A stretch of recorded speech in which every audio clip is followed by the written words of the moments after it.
Ya, Assalamualaikum warahmatullahi wabarakatuh. Waalaikumsalam warahmatullahi wabarakatuh. Alhamdulillahirabbil alamin wassalatu wassalamu ala asrofil anbiya'i wal mursalin wa ala alihi washabihi ajmain. Amma ba'du. Ya, segala puji bagi Allah, Tuhan semesta alam yang telah memberikan kita nikmat, terutama nikmat iman, nikmat Islam, nikmat sehat yang saat ini sedang kita selalu impikan gitu ya, kesehatan yang selama ini kita bisa rasakan. Dan salawat serta salam senantiasa kita curahkan kepada Nabi besar Muhammad Shallallahu Alaihi Wasallam beserta keluarganya, sahabatnya, serta para pengikutnya hingga akhir zaman. Ya, baik, untuk membuka BMT Talk Show seri ke-12, mari bersama-sama kita membaca basmalah. Bismillahirrahmanirrahim. Ya, gimana? Apa kabar teman-teman? Para pejuang keuangan syariah mikro. Gimana kabarnya? Semoga pada sehat semua dan tetap kesehatan lebih penting daripada pekerjaan-pekerjaan kita. Jadi jangan sampai kita sakit dalam menjalani pekerjaan-pekerjaan kita. Baik, selamat datang kepada para pejuang keuangan mikro syariah yang baru bergabung di BMT Talk Show Series. Saya ucapkan jazakumullah khairan katsiran atas partisipasinya mengikuti webinar BMT Talk Show Series.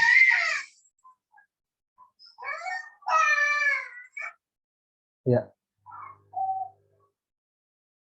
semoga kita bisa bersama-sama mendapatkan manfaat dan keberkahan dari ikhtiar kita dalam mengembangkan keuangan mikro syariah di Indonesia. Ya. Selanjutnya, para peserta yang kami hormati, perkenalkan nama saya Reda Sutama, perwakilan dari Syariah Ways Teknologi yang insya Allah akan memandu berjalannya kegiatan webinar BMT Talk Show seri ke-12. Sekedar info, BMT Talk Show series ini sudah berjalan sampai seri ke-12 yang sudah juga di-upload di YouTube. Bagi yang ingin menonton, silahkan hubungi admin Syariah Ways atau WA ke link yang ada di video YouTube. Ya, sebelumnya saya kembali menjelaskan sedikit tentang BMT Talk Show Series ini, yaitu sebuah rangkaian webinar yang membahas berbagai isu terkini di dunia keuangan mikro syariah. Event ini merupakan hasil kolaborasi dari Syariah Ways Teknologi dengan Mikro Syariah ID. Insya Allah BMT Talk Show webinar ini akan diselenggarakan rutin setiap minggu. Jadi teman-teman yang mau subscribe bisa subscribe dulu ya, YouTube-nya. Ya, bagi yang ingin mengikuti secara live bisa hubungi admin kita untuk mendapatkan link live-nya. Baik. BMT Talk Show ini bertujuan sebagai ajang kita bersilaturahmi, terutama bagi para praktisi keuangan syariah mikro, untuk kita brainstorming, kita sharing knowledge, kita membahas isu-isu yang kita hadapi di dunia keuangan mikro, terutama di BMT, gitu ya, dan mudah-mudahan nanti bisa memberikan input positif bagi pengembangan keuangan mikro syariah, terutama dalam hal pengembangan teknologi di ranah digitalisasi. Baik, sebelumnya saya sedikit memberikan alur dan teknis dalam BMT Talk Show yang akan dimulai dari pemaparan singkat namun padat oleh narasumber kita yang selama kurang lebih 10-15 menit. Setelah itu akan ada sesi tanya jawab yang akan dimoderasi sekitar kurang lebih 20-30 menit. Jadi harapannya teman-teman, Bapak Ibu sekalian bisa raise hand atau bisa tulis di kolom komen, nanti kita akan bacakan dan kita akan jawab langsung di sini. Baik, tanpa lama-lama, mari kita dengarkan paparan dari narasumber kita, yaitu Bapak Rizison Paneh yang sudah hadir bersama kita. Selamat datang, Pak Rizison. Ya, Pak Reda. Ya, Alhamdulillah. Sehat, Pak? Alhamdulillah sehat. Ya, Alhamdulillah, beliau adalah senior consultant di AB Management, konsultan keuangan mikro syariah, sekaligus sebagai CEO dari Akhira ID, yaitu sebuah software syariah accounting untuk institusi keuangan syariah di Indonesia. Beliau itu sudah berkecimpung di keuangan mikro syariah kurang lebih 15 tahun, Masya Allah. Dan insya Allah akan menjadi narasumber tetap di BND Talk Show rangkaian selanjutnya. Baik, waktu dan tempat Bapak Rizwan dipersilahkan untuk memberikan paparan materinya. Ini yang kedua tentang Analisa analisa pembiayaan ya pembiayaan. Pak ya. Betul, Pak. Silakan Pak. Baik. Bismillah. Assalamualaikum warahmatullahi wabarakatuh. Waalaikumsalam warahmatullahi wabarakatuh. Inna hamdalillah nahmaduhu wa nasta'inuhu wa nastaghfir wa na'udzu billahi min syururi anfusina wa min sayyiati a'malina may yahdihillahu fala mudhillalah wa may yudlil fala hadiyalah. Asyhadu an la ilaha illallah wa lahu la syarikalah wa asyhadu anna Muhammadan abduhu wa rasuluhu la nabiyya ba'da. Alhamdulillah kita panjatkan puja dan puji syukur kita kepada Allah Subhanahu wa taala yang banyak memberikan kita nikmat iman, nikmat Islam, dan juga nikmat-nikmat lain yang Allah berikan kepada kita pada hari ini. Termasuk adalah nikmat sehat yang Allah berikan kepada kita. Salawat dan salam tidak lupa kita curahkan kepada junjungan kita Nabi Muhammad SAW beserta para sahabat, keluarga, dan orang-orang yang terus beristiqomah di jalannya hingga yaumil akhir nanti. Semoga kita termasuk orang-orang yang senantiasa komitmen, konsisten untuk menjalankan apa yang diajarkan oleh Rasulullah SAW. Baik, peserta BMTS Talk Show yang insya Allah diridhoi oleh Allah Subhanahu Wa Taala, hari ini kita melanjutkan pembahasan kita terkait dengan analisa pembiayaan di BMT khususnya di bagian kedua. Saya akan mengulang kembali terkait dengan pembahasan kemarin. Nah, ini akan saya terus ulang-ulang di setiap pertemuan bahwa ada paradigma pembiayaan syariah yang harus kita biasakan atau kita rubah. Pertama adalah pembiayaan tidak sama dengan kredit. Nah, ini yang harus mulai kita rubah. Ya, bahkan piutang murabaha bukanlah kredit, tetapi akses yang terjadi dari sebuah transaksi jual beli barang. Kita tidak lagi boleh kemudian menyamakan istilah pembiayaan dengan istilah kredit, istilah margin dengan istilah bunga. Sehingga kita, sama saja gitu ketika kita berada di lapangan. Padahal secara teori, secara konsep, bahkan dari sisi pandangan Islam itu berbeda, ya, karena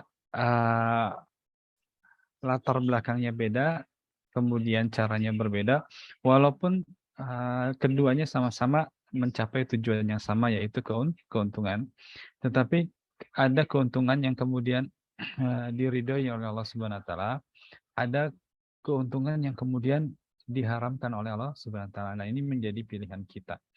Apakah kemudian pembiayaan ini kemudian akan menghasilkan sebuah keuntungan? Itu akan kembali kepada keterampilan dari orang-orang yang akan melaksanakannya.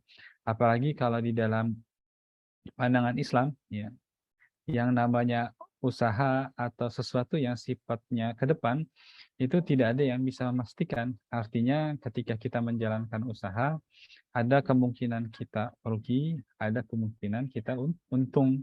Karena itu perencanaan, kemudian munculnya antisipasi-antisipasi yang kemudian kita kelola resiko-resiko yang ada di dalam setiap usaha, itu menjadi bagian yang harus dilaksanakan oleh setiap orang yang menjalankan usaha. Nah, kemudian pembiayaan itu melekat dengan apa yang digunakan di dalam akad tersebut.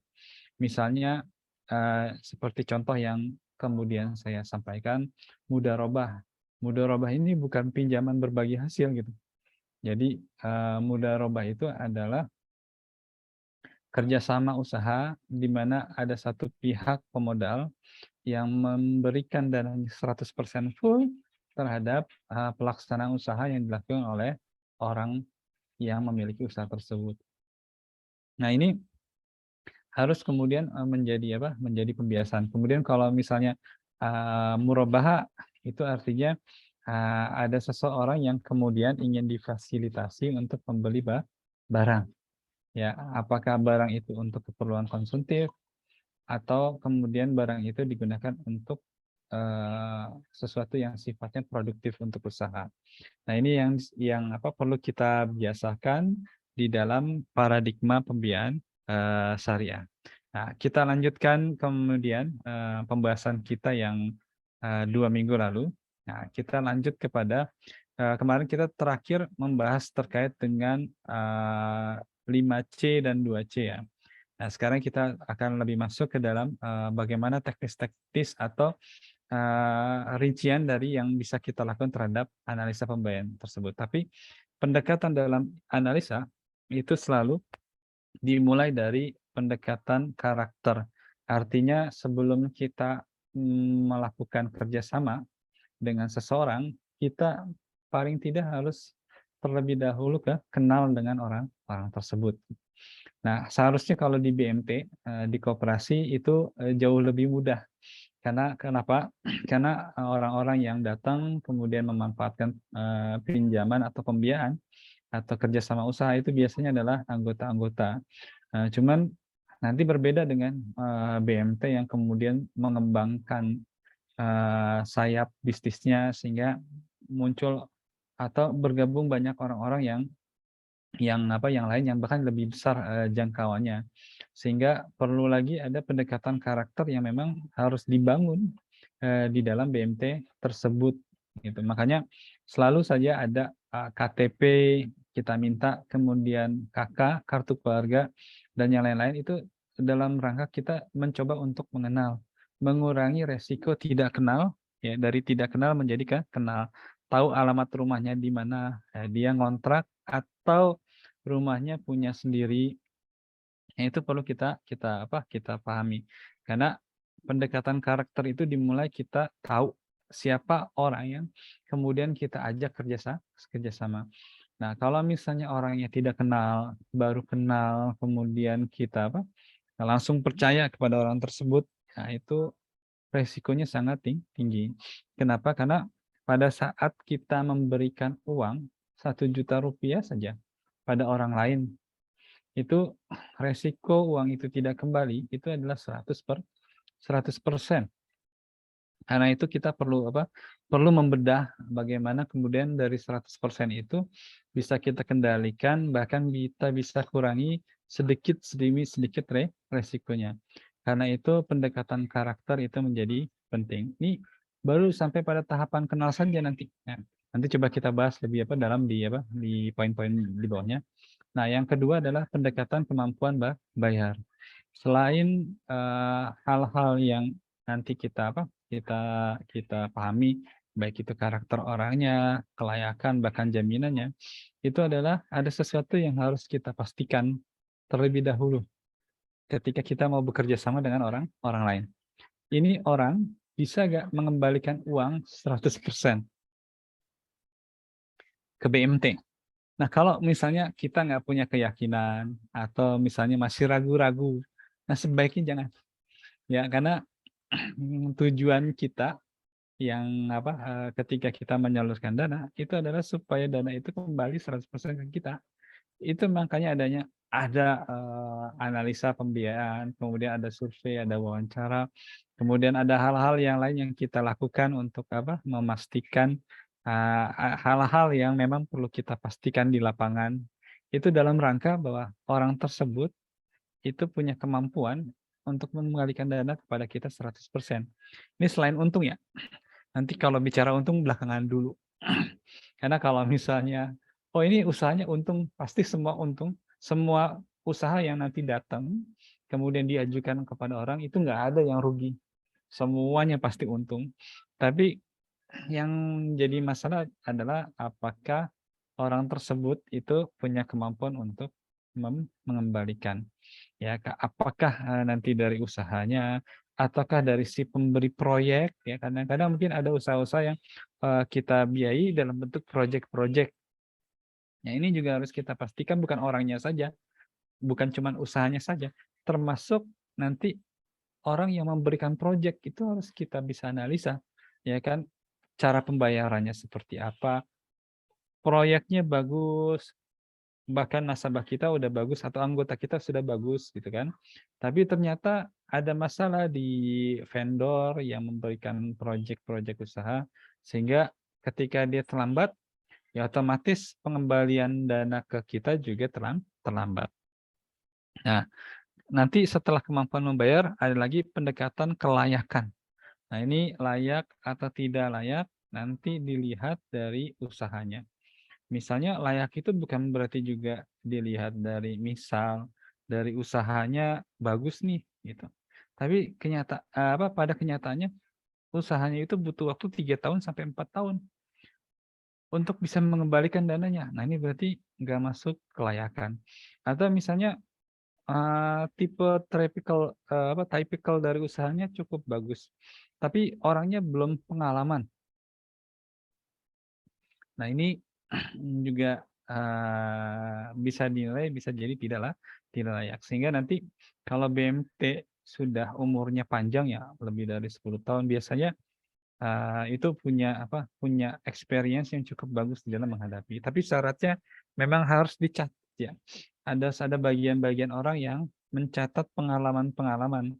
Ini sebetulnya yang mahal dari setiap BMT yang memang usianya sudah 10 tahun, 15 tahun, menghadapi, masalah-masalah, kemudian keluar dari masalah, dapat masalah lagi, keluar lagi dari masalah, itu biasanya semakin tajam. Ya, dengan usia dia yang cukup tinggi, itu Masya Allah itu bisa punya banyak insight yang berguna buat si BMT itu sendiri. Kalau memang itu ada bagian yang mencatat setiap kejadian-kejadian dan yang lain-lain itu, sangat berharga banget. Nah, yang kalau udah berikutnya setelah kelayakan nanti ada pendekatan dari jaminan. Baiknya jaminan ini terakhir. Karena kenapa kalau di UMKM jaminan itu sama sekali nggak terlalu tidak terlalu sangat menentukan gitu. Karena memang kalau di UMKM terutama yang di mikro, dia datang ke BMT karena memang dia nggak punya jaminan gitu. Kalau dia punya jaminan itu biasanya datangnya ke bank dan ke BRI lah gitu. Tapi karena memang nggak punya jaminan, dia datangnya ke BMT. Nah, sehingga perlu ada jaminan pengganti yang mungkin memang tidak berharga buat BMT, tapi paling tidak itu berharga buat mereka dan bisa mengikat komitmen. Makanya yang paling penting adalah lolos di pendekatan karakter, lolos dari pendekatan kemampuan membayar, lolos dari pendekatan kelayakan, sehingga pendekatan jaminan itu bisa menjadi pelengkap saja gitu. Karena jarang di UMKM yang punya motor, punya mobil, punya rumah yang kemudian bisa dijaminkan kepada BMT. Kalaupun ada, tapi jumlahnya nggak banyak gitu. Kalau kemudian pendekatan jaminan ini dijadikan sesuatu yang utama seperti yang ada di perbankan, ya saya pikir BMT tidak menjadi alternatif pilihan para UMKM untuk mengajukan pendanaan. Nah, ini beriringnya waktu, kalau misalnya UMKM-nya sudah lama dengan kita, perlu ada memang edukasi-edukasi yang dilakukan oleh BMT, seperti bagaimana membuat cadangan di dalam usaha mereka. Uangnya kemudian dicadangin, ditabung. Kalau udah ada banyak, kemudian bisa dibelikan dalam bentuk emas sebagai cadangan juga gitu. Bahkan ada beli motor juga yang memang buat operasional usaha, nanti bisa juga dijaminkan untuk pembiayaan yang lebih besar gitu. Karena kalau misalnya pembiayaannya cuma 1.500.000, bahkan saya pikir nggak perlu ada jaminan yang cukup besar tuh. Tinggal bagaimana kekuatan kita untuk melakukan pendekatan secara karakter, pendekatan kemampuan membayar, sampai dengan kelayakan dia bisa menerima uang atau perjanjian dari kita. Nah, kita lihat di sini analisa aspek pembiayaan. Tadi kita sudah lihat dari pendekatan-pendekatan yang harus kita lakukan secara hakiki ya. Nah, ini bagaimana dengan analisa aspek pembiayaannya, itu nanti ada beberapa hal. Ini cuman sebagian aja ya, tapi paling tidak ini bisa memberikan insight buat kita. Pertama adalah aspek dari orang atau apa organisasi atau manajemennya. Kenapa saya masukkan organisasi dan manajemen juga di sini? Karena nanti UMKM itu bukan cuma mikro, ada usaha kecil. Itu biasanya kalau udah usaha kecil itu aspek organisasinya sudah mulai apa? Sudah mulai terbentuk. Apalagi kalau di kelas menengah. Di kelas menengah ini juga manajemennya sudah mulai apa? Sudah ada orang-orang yang dikelola bukan lagi cuma 3-4 orang, itu sudah lebih dari 10 sampai 15 orang terkadang di apa di usaha kelas menengah. Nah, tapi kalau di mikro bisa jadi cuma 1 orang gitu. Nah, semakin ke atas ini semakin range-nya memang harus kita apa? Kita pahami. Apalagi juga BMT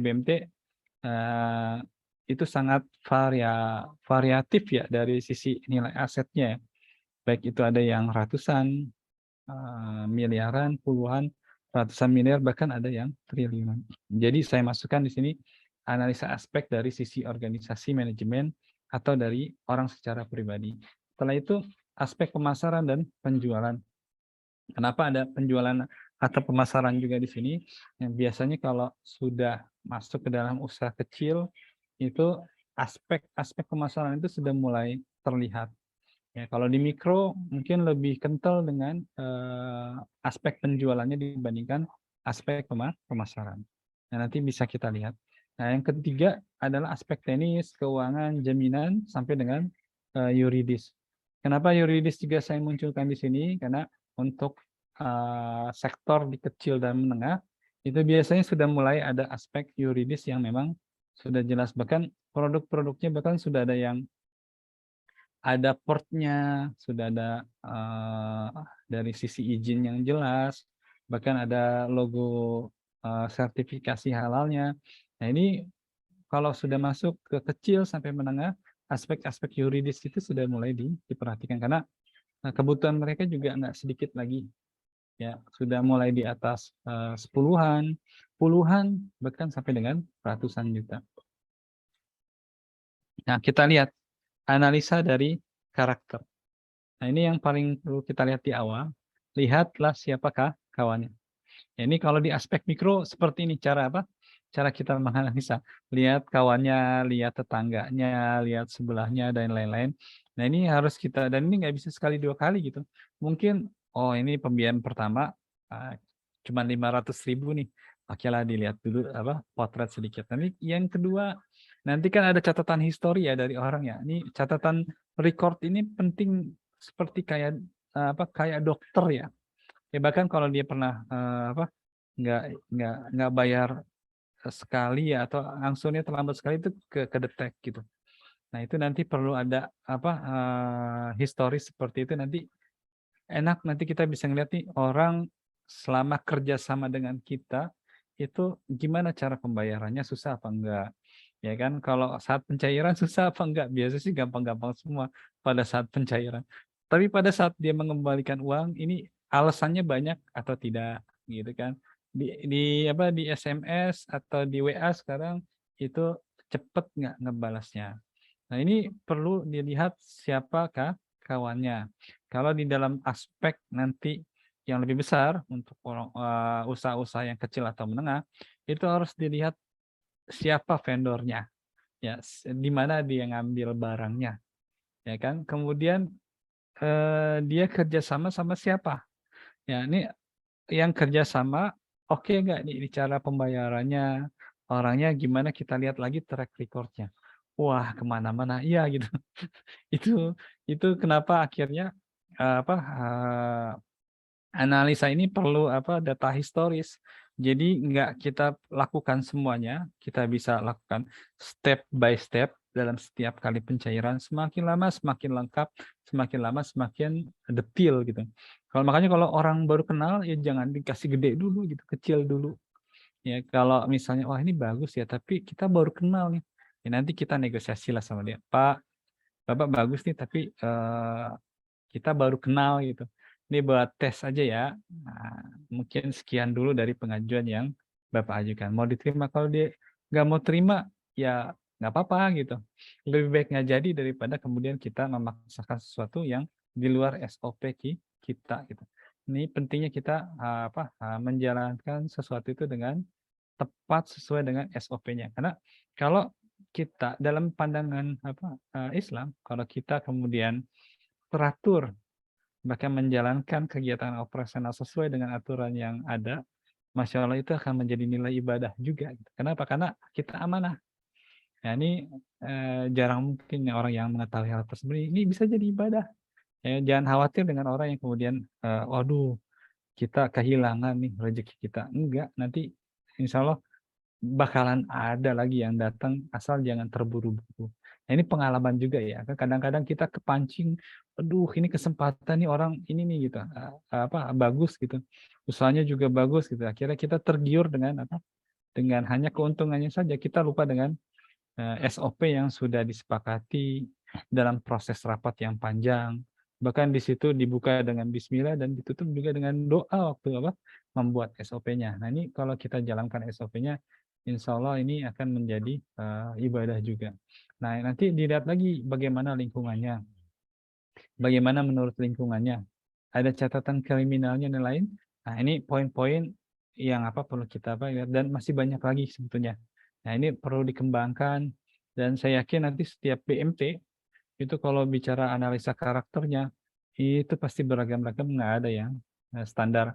Dan semakin umurnya panjang si BMT itu pasti melihat dari sisi karakter akan lebih tajam. Ya, apalagi untuk BMT yang dia umurnya panjang dan jangkauannya luas juga. Oh, ini juga lebih experience-nya lebih lebih kaya. Nah, kemudian analisis yuridis. Ya, sasaran dari aspek ini adalah status badan usahanya yang legal. Ini memang tidak berpengaruh dalam usaha mikro, tapi nanti karena UMKM ya, ada yang kecil, ada yang menengah. Ini perlu kita cek juga. Karena akan lebih memudahkan kita. Usaha semakin besar, resikonya semakin tinggi juga gitu. Bahkan kalau perlu sampai kita harus bisa melihat laporan ke keuangannya. Ya kan? Kalau dia misalnya udah semakin besar, bahkan kita sarankan untuk bisa diaudit ya. Kalau yang sudah besar yang pendapatannya sudah miliaran. Ya, karena Pak, mohon maaf nih kalau Bapak butuhnya sekian, pengajuannya lebih besar dari sekian, ini syarat dari dari lembaga kami, laporan keuangan Bapak harus bisa diaudit supaya lebih meyakinkan kepada para komite pembiayaan kami untuk melihat bahwa usaha Bapak kredibel. Nah, ini seperti itu akhirnya semakin lama semakin kita bisa melihat ada pengembangan-pengembangan yang terjadi di nasabah kita dan kita lebih yakin untuk melakukan pencairan dana yang lebih besar dibandingkan sebelumnya. Nah, termasuk nanti juga bagaimana kita juga melibatkan notaris untuk pembiayaan-pembiayaan yang besar ya. Kalau yang cuma 1 juta, 2 juta ya nggak perlu mungkin. Nanti yang ini yang besar-besar itu, yang pengikatannya memang sudah mulai melibatkan notaris secara resmi. Nah, kemudian dari aspek teknis, nah ini subhanallah kita harus bisa melihat lokasi usahanya. Ya, kalau di mikro itu pasti dekat nggak dengan pasar ya. Karena kan pasar ini perputaran uang terbesar ya. Dekat nggak dengan sumber bahan baku, ya dekat nggak dengan supplier. Transformasinya mudah, ada fasilitas penunjang dan lain. Itu perlu kita lihat dari aspek teknis. Kemudian fasilitas tempat usaha yang memadai. Itu perlu. Kalau ada pabrik tahu ya yang itu biasanya kan kecil-kecil ya pabrik tahu ya yang di sektor mikro. Lihat pembuangan limbahnya seperti apa, ininya apa kan. Kalau misalnya itu nggak kita lihat, usahanya bagus tapi diprotes sama masyarakat, ya sebentar juga bakalan tutup gitu. Nah, kemudian mesin atau peralatan-peralatan yang dipakai kalau dia misalnya konveksi atau jasa penjahitan, kita lihat peralatannya udah lengkap atau belum. Ada gak kemungkinan kita mengupgrade dari yang peralatannya biasa menjadi oke, lebih baik dari sebelumnya. Ini perlu kita lihat gitu. Atau misalnya tiba-tiba mau minjemnya atau mengajukan pembiayaannya yang lebih besar 10 juta untuk jasa teller. Tapi kita lihat tuh buat apa gitu. Peralatannya juga masih biasa saja. Terus kemudian proyek-proyek usahanya juga masih yang sifatnya reguler, belum ada yang besar seperti misalnya pesanan dari sekolah atau yang lain-lain. Nah, ini perlu kita lihat bagaimana mesin yang dipakai untuk bekerja. Yang kedua adalah proses produksi atau penjualannya. Nah, ini juga harus kita bisa lihat, kita potret ya kan. Termasuk nanti di dalam proses penjualannya kekonsistenan dia membuka jam buka dan jam tutupnya, ya kan. Terus kemudian konsisten dia jualannya, kadang jualan 2 hari nggak jualan, 1 hari jualan, bisa 4 hari nggak jualan. Udah gitu jualannya enak banget gitu. Nah, ini bukan dicari orang, orang bakalan kecewa nantinya gitu. Kenapa? Karena bukan masalah makanannya enak atau tidak enak, karena tadi sebentar jualan, begitu orang datang tempatnya tutup, udah jalan, udah pagi-pagi, ternyata tutup gitu. Besoknya tutup lagi, jadi nggak tahu kapan buka, kapan tutupnya gitu. Nah, ini perlu kita kita lihat, karena masalah di UMKM seperti itu biasanya. Nah, kemudian analisa aspek pemasaran atau aspek penjualan. Nah, ini dilihat dari produknya, packaging-nya. Yang paling utama seperti sebetulnya ada di atas ya. Kalau produknya bagus, penyajiannya oke, rasanya enak. Biasanya yang ke bawah itu untuk di level mikro akan mengikuti. Nah, kalau udah masuk ke kecil, kemudian ke menengah, memang kompetitor, daya beli masyarakat, program promosi ini harus menjadi bagian yang kemudian diikut sertakan. Ya, ada nggak program promosinya? Gitu. Kita mulai menanyakan, apalagi kalau udah di kelas menengah, dia punya segmen pasar nggak? Kemudian brandednya udah dikenal, udah berapa lama gitu. Kalau dia masih baru 2 tahun, 3 tahun, nah ini agak riskan juga gitu, karena biasanya kan untuk branded dan lain itu butuh waktu yang lama, paling nggak 5 tahun. Kalau udah 10 tahun udah oke lah. Nah, ini tantangan-tantangan kita untuk melihat dari sisi aspek pemasaran. Tapi yang paling penting, yang paling penting dari aspek pemasaran atau penjualan itu pasti dari produk. Kalau produknya rasanya oke, kualitasnya oke, kemampuan menyajikannya juga oke, packagingnya juga oke, itu biasanya nanti salah-salah di bawah itu yang bisa diperbaiki dengan pelan-pelan gitu. Yang penting produknya itu yang harus kita pastikan bagaimana cara dia mengelola dan menghasilkan itu dapat nilai A dari kita. Nah, kemudian aspek keuangan. Nah, ini pasti kita harus juga pertama melihat dari kemampuan kita memperoleh, kemampuan si anggota kita itu memperoleh keuntungannya seperti apa. Ini memperoleh keuntungan ini bukan berarti jualannya laku dan yang lain, bukan. Tapi bagaimana cara dia memperhitungkan biaya-biaya produksi lah bahasa kita ya. Karena di UMKM nggak ngerti juga masalah biaya produksi. Tapi kita harus bisa lihat gitu. Dia beli bahannya berapa, kemudian sehari berapa dia beli, kemudian laku jualnya berapa. Paling nggak seperti itu dapat gitu. Kalau udah dapat, catatannya udah oke, nah ini berarti kemampuan dia memperoleh keuntungan oke nih, karena ditanya 10%, 20%. Nah, arti juga kita yang harus ini banyak bertanya, kemudian menggali gitu. Jadi disinilah pentingnya pengelola BMT itu mempunyai literasi terhadap bukan cuma keuangan syariah saja ya, tapi literasi terhadap usaha yang memang dijalankan oleh anggota-anggota kita. Kalau kita nggak ngerti misalnya terkait dengan bagaimana jualan bakso, somai, dan lain-lain, dan kita kemudian menyalurkan pembiayaan dan nggak ngerti sampai bagaimana cara ngolah baksonya dan lain-lain, yaitu sama saja kita masuk ke ini ke sesuatu yang nggak kita pahami. Kalau kita nggak pahami berarti ya asal-asalan, berarti kita kemudian melakukan analisa karena nggak ngerti masalah usahanya dan yang lain-lain. Nah, yang penting buat bagi pengelola BMT itu adalah literasi terhadap selain keuangan syariah ya, akad-akad kita pelajari. Ini beratnya satu lagi adalah bagaimana kita meliterasi terhadap usaha-usaha yang memang menjadi bidang dari anggota-anggota BMT kita. Kalau kita nggak pahami, ini akan jadi masalah. Ada orang datang, misalnya dia pabrik tempe atau pabrik tahu, ya udah, wah ini untungnya ada. Pokoknya kita ngelihat ikut-ikutan orang, ini namanya pabrik tahu, pabrik tempe, ini untung gitu. Kira kita taruhlah dana kita di sana. Nggak ngerti resikonya, begitu pemicu resikonya muncul, ya kita nggak bisa ngendarain sama sekali. Nah yang kedua adalah kemampuan mengembalikan pembiayaan. Nah ini yang harus kita pastikan dia termasuk orang yang boros atau tidak, nanti ada kaitan dengan karakter. Tapi paling enggak kalau dari aspek keuangan kita bisa melihat nilai usahanya dulu. Oh iya, nah, berarti kalau dari usaha baru kita arahkan, Bu ini tolong dibuat cadangan. Memang harus ada edukasi ya, karena masalah di UMKM yang paling rentan adalah bahkan di kelas menengah saja itu keuangannya masih tercampur dengan keuangan pribadi.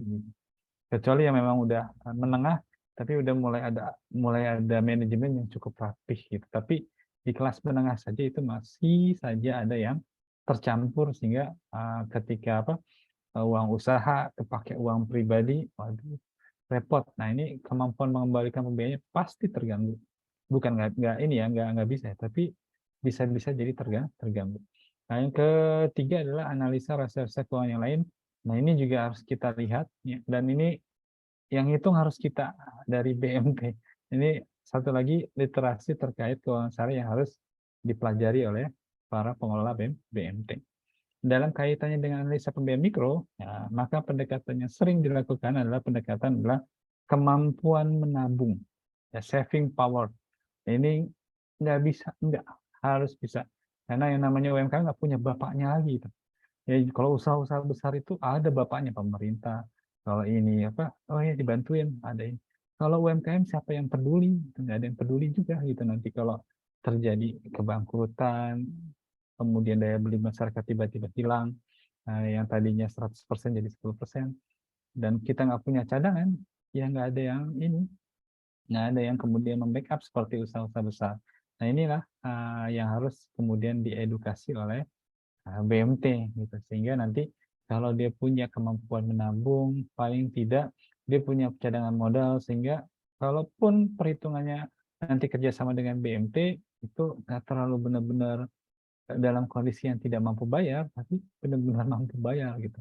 Ya kita lihat nanti bertahannya berapa lama. Yang kedua adalah baru tadi analisa kebutuhan modal. Ya kalau saving power-nya udah bagus, analisanya udah bagus, saya punya tabungan sekian Pak. Saya seperti ini, masukannya gimana ya? Kalau saya butuh 10 juta, dikasih gak ya sama BMT? Nah ini kan kita mulai ngitung, oh dia punya saving power di sini. Apalagi nabungnya di BMT, aduh lebih gampang lagi. Ya kan? Uang semuanya berputar, semuanya di BMT. Nah ini analisa aspek keuangan seperti ini. Nah kemudian ini yang terakhir untuk session sekarang. Besok mungkin kita lebih banyak coba sedikit menghitung-hitung ya. Nah, kelemahan usaha mikro dalam konteks kebutuhan analisa. Nah, ini tidak ada catatan pembukaan untuk dianalisa. Jadi, yang tadi saya jelasin dari awal sampai akhir, ini ininya yang jadi masalah, tidak ada catatan pembukaan untuk dianalisa. Bahkan yang jadi masalah buat BMP juga nggak punya catatan record ya buat si analisa pembiayaan. Ini mulai harus jadi satu kebiasaan, sehingga nanti ada nama si A ya, dia udah 10 tahun, nanti kelihatan Pak paling nggak minimal lancar, tidak lancar, lancar. Oh pembiayaan pertama lancar, pembiayaan kedua oh statusnya waktu itu pernah tidak lancar, pembiayaan ketiga oh lancar lagi, paling nggak dari situ gitu. Tapi kadang-kadang kan BMT itu mengandalkan ini ya ingatan ya, mengandalkan ingatan, oh saya kenal sama si B, tapi nggak pernah dicatat. Nah itu repotnya kalau orangnya keluar, yang jago tadi tiba-tiba BMT punya record atau catatan ya, yang ada. Sehingga perlu ada memang administrasi pembiayaan yang nanti bisa mencatat. Nah, balik lagi ke UMKM. Nah, ini UMKM-nya lagi. Nah, UMKM itu tidak ada catatan pembukuan untuk dianalisa. Bahkan sampai batas pengalaman ya, di kelas menengah saja itu catatannya cuma keluar masuk gitu. Keluar masuk, jadi nggak bisa dianalisa. Oh, itu susah banget kalau seperti itu, udah kelas menengah, bisnisnya sudah besar gitu kan, sampai miliaran, nggak ada ininya, laporan keuangannya repot juga. Kemudian tidak bisa membuat proposal pembiayaan. Nah, berarti poin 1, poin 2 itu memang harus dilakukan oleh BMT. Nah, sehingga BMT memang benar-benar harus meliterasi semua pengelolanya untuk bisa pertama membuat pembukuan sederhana yang bisa dianalisa dari hasil wawancara, metodologinya, observasi, bahkan melihat dokumen yang ada di UMKM. Kalau nggak ada, berarti jangan dikasih pembiayaannya. Yang kedua adalah tidak bisa membuat proposal pembiayaan. Ini pasti juga nggak bisa, karena laporan keuangan juga nggak ada, apalagi bikin proposal. Jadi yang harus buat adalah CAO-nya atau pengelola BMT. Yang kedua, yang ketiga, ini yang paling sulit dan sakit hati gitu. Kadang-kadang udah dijelasin gitu, kita disamain dengan rentenir juga, sama kan, sama-sama ngambil untung loh. Berarti kalau BMT nggak boleh ambil untung dong. Yang boleh rentenir, gimana kita berkembang ya. Ini kan kita ada karyawan. Kalau rentenir bahkan nggak ada karyawan kan, dia cuma sendiri gitu. BMT punya punya karyawan, punya pengelola dan lain-lain. Tapi begitu ngambil keuntungan kan sama aja Pak. Gitu. Nah, ini harus lebih lebih keras lagi buat proses edukatifnya, karena dia menyamakan sama aja sama apalagi kalau udah ada anggota ya, atau misalnya anggota pembiayaan datang, berapa Pak bunganya atau apa istilahnya margin. Nah, ini wah itu udah khawatir tuh. Kalau kayak begitu di stop dulu. Bu, di stop dulu Bu, kita mau menjelaskan dulu nih terkait ini. Ntar udah dijelasin sekali, 2 kali, nggak ngerti juga nggak apa-apa. Ya, karena ini bagian dari dakwah kita. Karena kalau kita BMT cuma sekedar menyalurkan saja, oh ini akadnya sudah syariah, tapi tidak bisa membuat mengerti dari si anggota kita, ya berarti ada misi yang tidak selesai di situ gitu. Kita baru selesai pada proses bisnisnya, tapi misi-misi untuk orang sama-sama paham terkait dengan aktivitas akad pembiayaan syariahnya itu tidak selesai. Baik Pak Reda, malam ini cukup sampai di sini terkait dengan analisa pembiayaan part 2 ya. Mudah-mudahan bisa bermanfaat. Masya Allah, Alhamdulillah. Tadi saya senyum-senyum tuh. Tadi beberapa isu-isu yang memang terjadi ya di BMT gitu ya. Dari mulai administrasi yang tadi terakhir tuh, memang ya gimana ya, kita dari sisi SDM kita kurang, dari sisi modal juga kita kurang gitu ya. Mungkin nggak sih ini sedikit ada yang bisa kita pakai dalam hal digitalisasi ini gitu ya. Mungkin rekomendasi-rekomendasi dari Pak Rizwan sebagai konsultan itu yang memudahkan kita, apakah ada aplikasi gratis gitu ya, atau mungkin coba dulu atau yang murah-murah gitu yang mungkin bisa bisa kita pakailah gitu untuk BMT-BMT yang baru gitu yang belum punya modal dan pengen merapihkan administrasinya gitu. Dari Pak Rizwan ada? Ya, ini tadi Pak Reda curhat ya. Kalau terkait dengan administrasi kemudian yang lain Ya, itu memang khususnya jadi pembinaan ya, khususnya ya itu memang pembinaan. jadi stressing point, dan Ya, intinya memang harus dicatat dan memang harus ada orang khusus di sana gitu, karena kalau nggak ada orang dedicated ya. khusus memang agak sulit ya. Pengalaman saya juga seperti itu gitu. Oh, Semakin kesini semakin juga paham, memang harus ada orang khusus dan nggak bisa orang satu orang dan yang lain-lain. betul. Tapi ini Soalnya kan kan bicara pengalaman Pak ya. betul. Soalnya kan kalau orang BMT baru itu kan biasanya Pak full of marketing gitu ya sama funding.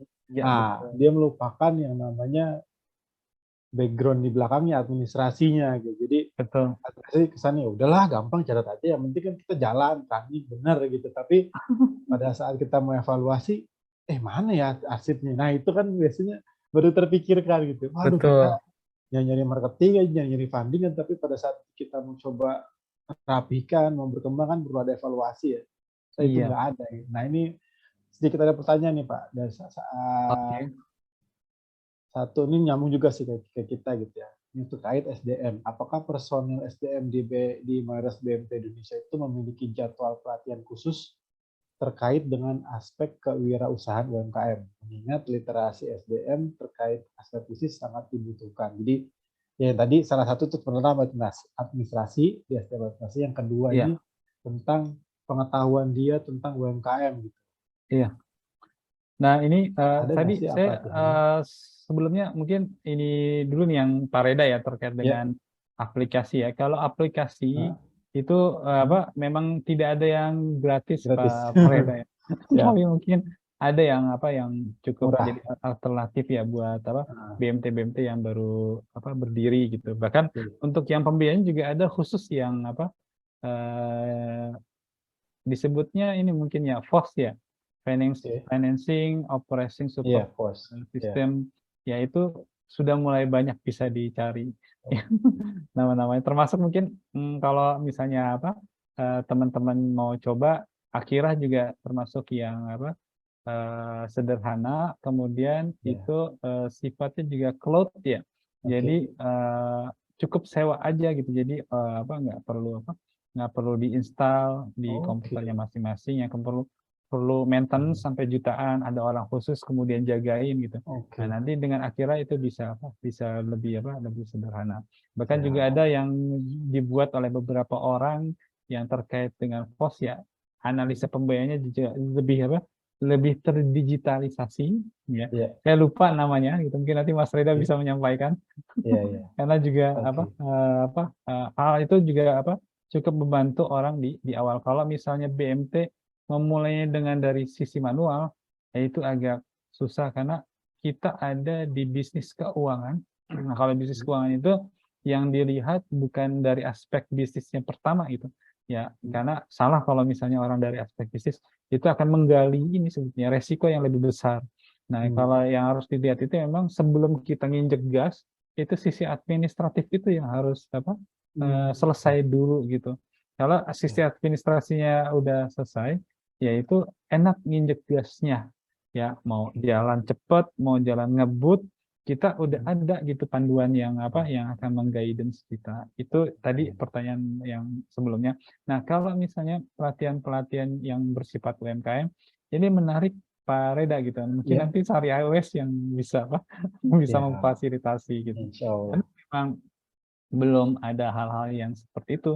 Dan memang Hmm, setiap BMT paling tidak sekarang harus belajar misalnya di aspek peternakan seperti apa. ya, Nah, ini betul. sesuatu yang nggak bisa dipelajari di lembaga-lembaga pelatihan yang khusus misalnya. Ini Hmm, peternakan, kan misalnya kita belajar peternakan dari A sampai B, itu agak sulit juga gitu buat apa kemudian orang apa day by day harinya kemudian apa harus belajar di peternakan. Kemudian hmm, juga di perikanan, apalagi di UMKM ada tukang bakso. Kita harus belajar bagaimana cara membuat bakso. Karena ya. buat si pengelola BMT mengetahui tentang bakso lebih lebih tinggi dibandingkan tukang bakso itu wajib ya. Oke. Tapi mungkin kelemahannya adalah kalau si pengelola BMT itu nggak bisa bikin bakso. Kalau disuruh disuruh bikin Hmm, bakso itu nggak bisa. Tapi ya, ya. mengetahui tentang bakso ilmunya dari kapasitas teori lah ya itu Hmm, harus lebih tinggi daripada tukang bakso. oke. Tapi kalau ditanya bisa nggak bikin bakso ya kagak bisa. Oke, siap. Gitu Oke, Pak. oke. Baik. Oke. Pertanyaan selanjutnya nih, Pak. Nah, sekarang kan zaman digitalisasi nih ya di UMKM. Misalkan ada semakin gencarnya juga pembayaran melalui QRIS gitu ya, GoFood, ShopeeFood, dan lain-lain tuh. Terus, jadi apakah ada metode tambahan terkait dengan aspek analisa bisnis? Mengingat para provider dari Gojek, Shopee gitu ya, Grab gitu ya, biasanya memiliki penawaran modal kerja yang pembayarannya langsung dipotong dari dompet digital. Ya ini cukup, kalau aspek ini mungkin membantu dari sisi pembayaran gitu ya. Tidak kemudian kalau materi hari ini kita bicara tentang analisa pembiayaan untuk memastikan sebuah usaha yang bagus. Sebetulnya yang kita butuhkan dari semua yang Ya. kita ini adalah data historical gitu. Tapi kalau digitalisasi seperti tadi yang disebutkan oleh Mas Reda, itu hanya membantu untuk pembayaran saja untuk anggota-anggota atau nasabah yang sudah bagus. Nah, sekarang Oke. bagaimana nih kita punya sebuah alat analisa yang mengambil data ini sebenarnya menarik. Kalau seandainya ada UMKM dididik untuk diedukasi untuk membuat laporan keuangan yang bagus. Minimal kita bisa melihat bagaimana data penjualan seharinya dicatat sama dia. Masya Allah, ini akan membantu ini industri BMT. Ya karena Oke. nggak ada gitu. Nah, kalau Oke. seandainya ada satu aplikasi yang sifatnya digital, tapi smooth ya, memudahkan untuk warung-warung yang jumlahnya ada 60 juta. Masya 60 Allah. juta di Indonesia. Kita ambil 1 juta aja atau 2 juta, itu dia bisa mau menginput di HP-nya gitu. Penjualan hari ini, besok beli apa. Nggak usah bicara misalnya barang-barang kayak permen, rokok, atau yang lain-lain. Ada data penjualan setiap hari aja, dan itu benar-benar diedukasi dan lain. Data itu sangat berguna buat BMT untuk mengeksekusi langsung pembiayaan Oke. di lapangan. Masya Kan Allah. kita lihat Oke. satu RT aja bisa ada 10-20 warung, Oh iya. ya kan? Macam-macam ya, ada nasi Menarik, uduk, menarik. ya kan? Ada lontong sayur, ada macam-macam lah. Ada warung kelontongan, kadang warung kelontongan ada 5 dalam satu RT. Iya benar. Subhanallah ini. Masya Allah. Iya, ini nih yang perlu kita digitalisasi. Insya Allah Syariah Ways akan coba bantu gitu ya Masya buat Allah. aplikasi yang tadi gitu ya. Dan memang mungkin kayaknya pelatihan-pelatihan ini memang perlu ya Pak ya. Secara periodik ada nggak sih sebenarnya, ini pertanyaan selanjutnya juga nih, yang memang BMT lakukan gitu ya kepada anggota UMKM gitu. Maksudnya BMT yang lakuin gitu pelatihan administrasi untuk UMKM. Jadi misalkan dia anggota BMT nih UMKM gitu ya. Oh, Terus ya kayak edukasi ke UMKM-nya lah Pak, bikin dong kayak gini-gini gitu. Ada nggak sih kayak gitu sampai seperti itu? Mungkin yang besar kali ya. Atau besar ada. Besar itu oke. ada. Beberapa Oh, ada sebenarnya, itu bahkan itu Masya Allah. rutin Alhamdulillah dilakukan ya. oleh mereka buat ini. Tapi sekali lagi Pak Reda, mengajak orang atau misalnya mengkoordinasi UMKM ke BMT itu cost-nya juga mahal juga gitu. Ya, ya. Jadi jangan sampai nanti kita berpikir bahwa BMT kemudian melakukan edukasi kepada si UMKM itu tidak Hmm. mengeluarkan cost. Pasti harus mengeluarkan cost juga Iya, gitu. iya. Nah, kalau itu udah terbentuk, misalnya tuh BMT jalannya udah enak, oh iya berarti kita punya mindset sama nih, bahwa untuk sama-sama lebih kuat ya kita harus sama-sama ngeluarin cost benefit yang memang terjadi, baik itu si UMKM-nya maupun si Hmm. BMT-nya. Gitu. Oke. Ya, ya. Jadi emang dari UMKM juga mesti harus nyari tahu, dari BMT juga harus mengedukasi gitu ya. Iya betul. Masya Allah, Alhamdulillah. Ya mungkin nanti tadi kalau ngeliat gambaran besarnya gitu ya Pak ya, pembiayaan itu memang beresiko dan kedua-duanya itu administrasi gitu ya. Yang satu administrasi itu terlupakan, yang bisa dibilang ya karena tadi dibilang bisnis bisnis keuangan itu ya bisa administrasi gitu, harus rapi, benar gitu ya. Nah, ini zaman apalagi di zaman digitalisasi ini tidak apa ya? Tidak bisa ditutup itu lagi gitu. BMT harus menggunakan digitalisasi ini dalam seluruh aspek operasionalnya gitu ya.